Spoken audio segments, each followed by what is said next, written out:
Владата носи закони за кои не е сигурна дека ќе може да ги спроведе. Бизнис заедницата реагира. Усогласувањето на домашната со европската регулатива ќе удри по джебот на стопанствениците. Фирмите не се подготвени да го имплементираат законот за заштита на личните податоци, кој наскоро ќе мине во парламентот. Велат рокот за спроведување бил кус, а финансиските трошоци високи. Тука е едукацијата. Второ е, да речеме, самата имплементација. Тие ќе треба да ангажираат подизведувачи кои што имаат референции, знаење за ова како се изведувало во ЕУ, да биде изведено и тука.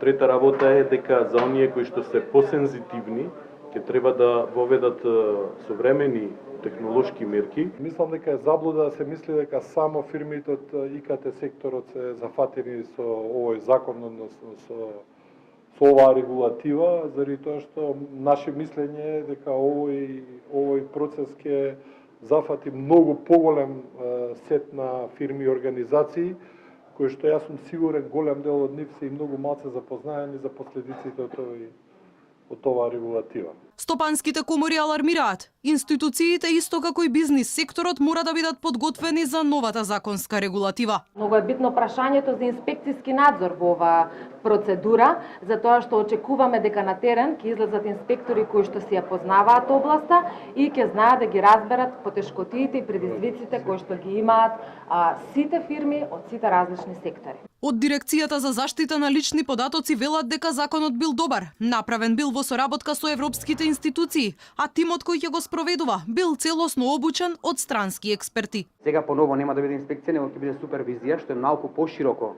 од инспекција. Инспекцијата го има само реактивниот контролниот механизам од кога ќе настане беља, да речем, а супервизијата во себе го поѓа многу повеќе и превентивниот, пред да пукне тиквата народски, да се изразам, во која што преку примена на технички мерки и контроли кои што ќе се бара во тој супервизорски надзор, ќе се настојува да се минимизира ризикот кај сите компании. Се уште е непознато колкави ќе бидат пеналите за непочитување на законот, но стопанствениците стравуваат дека казните ќе бидат високи, што дополнително ќе го ослаби бизнис секторот.